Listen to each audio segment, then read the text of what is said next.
Assemblyman, you're running for mayor of New York and not prime minister of Israel, but you've made inflammatory statements like calling Israel an apartheid state and questioning its right to exist as a Jewish state. Just this week, you were evasive with a reporter about condemning Hamas. Given New York has the largest Jewish population outside of Israel, why should voters who see this as a moral red line trust your clarity and judgment? Well, I really appreciate this question and an opportunity to just clear up, I think, a number of misconceptions. First and foremost, you're right. I am running to be the mayor of the city, and this city will be the focus of my administration, ensuring that we make this a city everyone can afford and everyone knows that they belong to. And also, millions of New Yorkers, myself included, care deeply about what's happening in Israel and Palestine.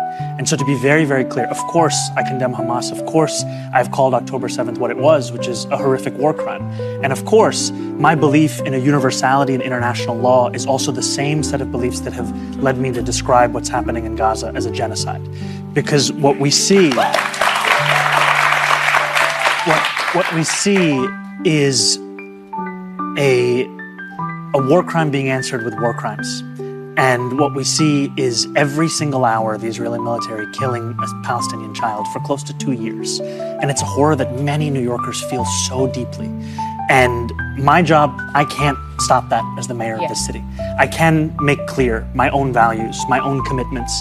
And it is a value and a commitment to humanity, to safety, to justice for all people that extends to everyone, Israelis, Palestinians, and everyone else across the world. And recognizing that people do disagree with you. Absolutely. I am one of those people on some of these points. Absolutely. So. And that you're disagreeing with me doesn't mean that you shouldn't be in this city or you shouldn't be celebrated and part of the city that I'm trying to lead.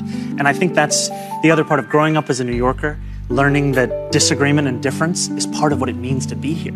And I want to be a mayor, not just for the people who voted for me, not just for the people who agree with me, but every New Yorker. And that means that if a New Yorker disagrees with me about Israel, I'm still fighting for them to make sure that they can afford this city, be safe in this city, and see this city as their home. Well.